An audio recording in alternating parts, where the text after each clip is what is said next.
Welcome back to another episode of Talking Tech. Today I'm joined by William Warne, one of the co-founders of ZebraLabs. Thanks for joining us, William. Pleasure. Glad to be here.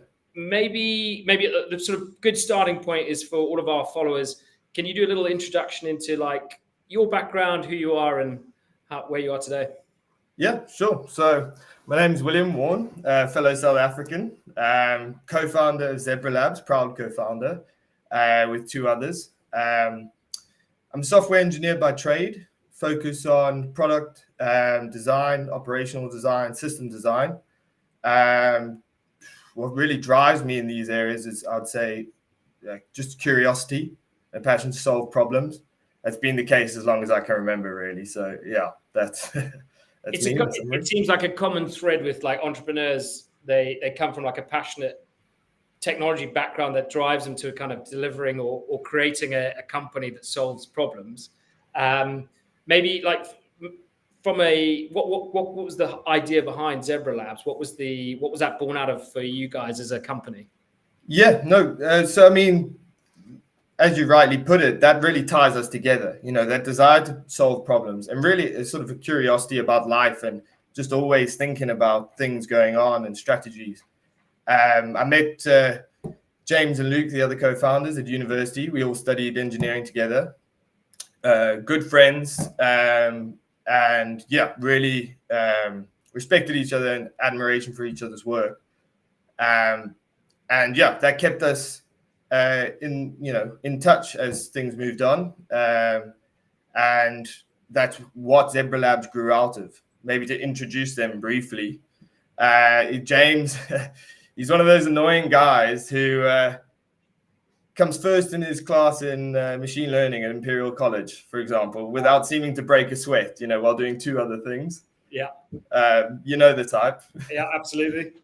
Yeah, and then Luke, another brighter mind than mine. Yeah, he also software engineer, developer by trade. He actually went off to work on the super yachts, wow, where he started the development of our first product, Sentry, which I'll get into later. Okay. And like as you said, I think it's like minds join each other. Was it? You said you studied at university together. Was that in South Africa? All of you guys? Yes, yeah, that was in Cape Town at UCT. Okay. For everyone out there that knows about it, yeah. It's as I said, fellow South Africans, we don't want to bore everyone with our chat about South Africa, but I know that being a South African in the UK, like it tends to attract a lot of like-minded people, and that's probably where you guys have started to now forge it as a business going forwards. You mentioned your first product, like Sentry. Tell us about that. How did that come about? What was the idea behind them?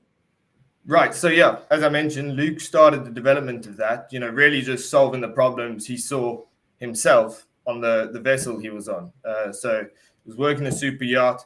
Management of crew and individuals on the boat is quite chaotic and frankly quite archaic on many boats still. So the software vessels are pretty demanding as well. Yes, yeah. You have an emergency and you need to know where everyone is, when they were last there. You need to get them all into one location and sign them off. In some cases, it's still a pen and paper approach. So Sentry really just comes in and simplifies that. And management of personnel in emergency situations, but not in emergency situations, and a lot of others as well. But that's the easiest sort of picture to paint of the product. We've actually gone and made that product as the first one of the OneSea ecosystem. Okay. We've gone and made that product free for everyone to use. So you can go now to onesea.io/Sentry. You can see videos about how it works. And you can drag and drop a CSV of all your users in there to onboard quickly and start using the system. We've done that as an attempt to say, here we are, look what we can do. Engage with us. We want to hear your thoughts. We just want to drive engagement now and really, connect with the market well. You mentioned there the OneSea ecosystem. What's, have you got other product ideas in the pipeline? What other products are sort of you looking to form under that OneSea ecosystem? Yeah. So Sentry is the first product of the OneSea ecosystem. The OneSea ecosystem is sort of a maritime, super yacht focused set of services, software services. The next product to come, which will hopefully be released next month, is a sort of scheduling system. There are a lot of issues on boats regarding schedules, who's on and off shift, people getting scheduled multiple Saturdays, the transparency in the whole process, and then the time to actually manage those schedules. So, one key feature of that bit of software is that it simply auto-generates your schedules for you. So you don't even have to get involved in that process.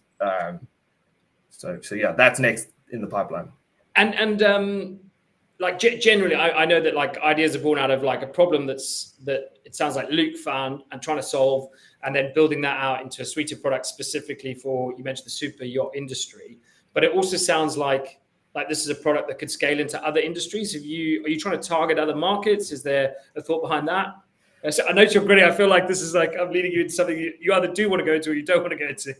No. Well, it's yes, you're 100% correct. We've had interest in other industries, completely independent of yachting, which has been great. And we are looking to, that sort of balance, target where you've seen the need, but also look abroad and start strategizing on how to grow the system. And yeah, there's lots of places that have actually found us and shown interest. So we are looking at those as well. And we're excited for them, for sure. And how do you actually think about that? Because it's obviously quite a niche industry. How do you go about getting, well, hopefully Talking Tech gets your name out then a bit more, but how do you go about like brand awareness? How do you go about getting your product in front of the right people so that it's used in the right way? How does that work? Yep, no, it's a good question. I mean, we're a new company, building new products. We're engineers, so this isn't necessarily our area of expertise, let's say, and one of the challenges we're facing. I mean, we've been fortunate in the sense that, so in this specific case, Luke had a lot of connections in that field. Putting out a sort of lead magnet in the way we're doing with Sentry is also one way. If I solve your problem, you're going to come and get the solution, and then now we're engaged. We were fortunate that our solutions made their way into other industries, and they reached out after recognizing that the same product could be applied, in this case, mining, which was great for us. But yeah, that's something we're continuing to hammer home now and press hard on. I can see, because basically any large industrial form of trying to manage people, trying to schedule people, trying to make sure shifts work, it sounds like it's a very transferable product into a lot of different markets. 100%. Yeah. So with that in mind, I suppose talking or thinking of like, two questions. The first bit I've got is, I get what you say. You problem solve. You visualize a problem. This is going to solve it. Does this now run? I mean, your suite of products with a strategy around it. Does it run a risk of you speaking to clients and them wanting a lot of bespoke stuff? Do you offer that as well? How would if you engage a client and they're now fully entrenched with OneSea and Sentry is the first product, you have the next products coming along. Can they offer or ask for, or do you offer bespoke applications and products as well?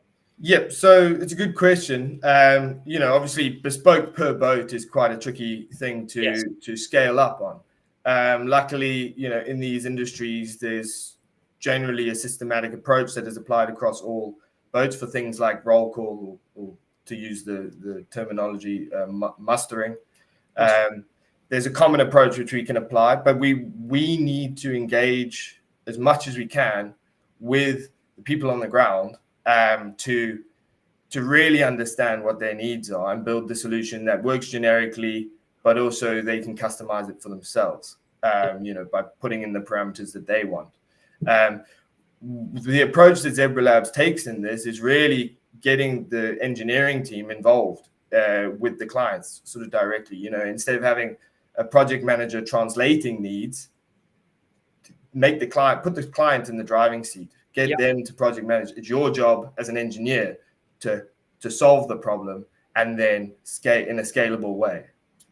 It is like, when I've spoken to most founders of software businesses, it always starts with a problem. It's kind of solving it as your client needs and your client expectations change. It does sound very much like, there needs to be a good feedback loop and a good, as you said, not having a project manager in place that doesn't know the industry or doesn't specifically know the client needs. It's really important having the right person talking to the right client. How do you, I mean, I suppose when managing that project to project or client to client, how do you generally manage that? How do you get their interest into, them understanding, well, look, this is all the products we could do for you. These are the changes. How do you transfer that back to the engineering team with delivering products? Yeah, so, and I don't want it to come across like I'm hating on project managers there. No. I see how that may be understood. But no, I think, like you said, it's getting the right project managers in who understand the work, the context, and being able to translate that effectively. And sometimes, that is a member of your engineering team. Yeah. We think of engineers as these people you lock away and then they, produce things from a dark room, but that's not really the case. And then the other aspect of that is transparency. A lot of it, is just saying, look, we can do this and we will do this. And this is the challenges we're facing. And these are the problems we're solving. It's going to get sorted. And, you always get difficult people. You always get difficult clients, et cetera, et cetera. Your goal is not to not make any enemies or, to be smiley to everyone. It's to get the job done and get the problem solved. It's always a tough balance, that, isn't it? Because you're effectively, you're still in the service industry in a way, but it's kind of making sure you exceed expectations without, as you said, sort of getting yourself in a situation where you're not wanting to be. Yeah, but that's the thing. Our team, what drives us and ties us together is solving those problems. We're passionate about doing it, and we put in the effort to make it happen and produce quality. And that reflects, and that the customer sees that. And often the time is if the customer gets the sense that you're not enjoying the process, you're not working on it and doing the best you can, that's where that sort of mistrust can creep in. And makes sense. The one of the things you mentioned there's the challenges right now. I mean, kind of, in sort of relation to your industry specifically, what do you envision are the main challenges right now? What are the barriers to entry? What do you see as the main problems at the moment? Yeah, so I mean, as mentioned, earlier, presence in the marketplace. We're a new product, new company, so the hope there is engagement like this, and with the launch of Sentry that people can use now for free, will tick that box and overcome that hurdle. So that's one of the big challenges we're facing. Though the other is, recently had a discussion with a big cruise liner company. Yeah, these companies move slow. They're not big process. They're not as quick as smaller companies like ours. And that just takes time and convincing, and you're finding the right people, chatting to the right people. All that sort of, all the sales. Yeah, I know that from our side. Trying to, your ideal is working with manager-owned technical businesses because you tend to have conversations like this, but inevitably as they get bigger, you're dealing with procurement and back office, and all those things, the hurdles you've got to jump through that are all necessary, I understand, but kind of aren't dealing with the problem at hand. But there's some exciting developments in the space. I mean, you got Starlink, which is going to, bring access in places where there was never access. That's a place to capitalize. And there's many other disruptive changes going on like that. ZebraLabs right now is sitting and looking at these strategically and looking where can we capitalize, how can our team best fit into these spaces, and just getting better and better in doing so. And that's really what, we come away from a hard day's work with a big smile on your face. That's what the team does. I think it's half the battle. If you've got a job that you love, like it comes across in terms of your passion and your delivery, which generally means you've got a successful starting point. William, you mentioned there about because it was one of the things in my mind I was thinking about. You mentioned about large cruise ships, because in terms of opportunities lie ahead, like in terms of managing a bulk amount of people, staff, I don't know off the top of my head the sort of scale of them, but is that like a big opportunity for you as well in the near to medium term future? Yes, we do. We do see it as opportunity. We haven't, there's the term the beachhead market, or to viewers who don't know, just your ideal like top quality client. We've gone for super yachts right now, but it does expand for sure into the cruise lining sort of industry. I won't get into all the reasons of why we've gone with that strategic approach, but it is something we've got our eye on, and it's something we've got an approach for and an angle for. And we'll definitely be hearing, that industry will definitely be hearing more about us, I'm sure, in the future. Hey, I suppose it's also one of those things that the bigger your client target market, potentially the bigger there is, for success. But there's also that scope of their needs become a lot bigger than a super yacht potentially when it's got thousands of staff on board and all the situations that go with that. Yep, for sure. And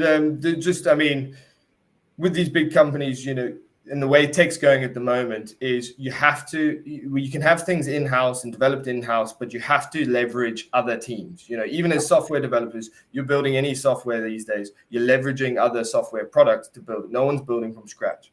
And that's just going to escalate more and more chunks of each individual piece of software will be outsourced. And that's a team like ours can produce those chunks happily. And bigger cruise liners may want to do things in-house, can leverage our powerful tools in their own technology, for example, in the future.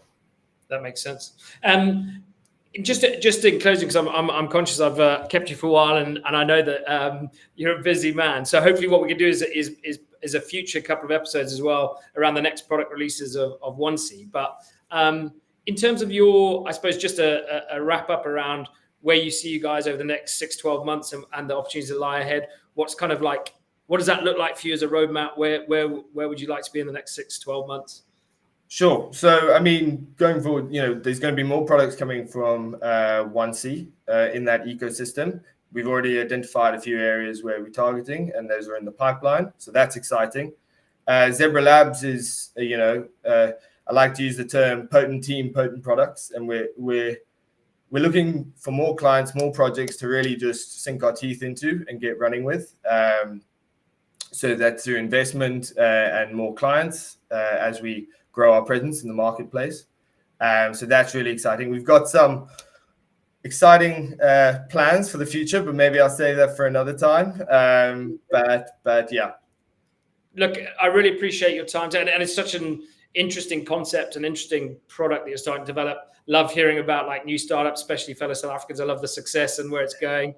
As I said, it'd be great to like hook up again in 6-12 months time, and you can give us a rundown of where OneSea's at and Sentry's at, and it'd be great to be able to get you on another episode. So really appreciate your time, and thanks for joining us today. No, I really appreciate it as well. Happy to be here, and I'd love to come back and join it. And thanks for your time as well. No worries, William. Look, hopefully if everyone could join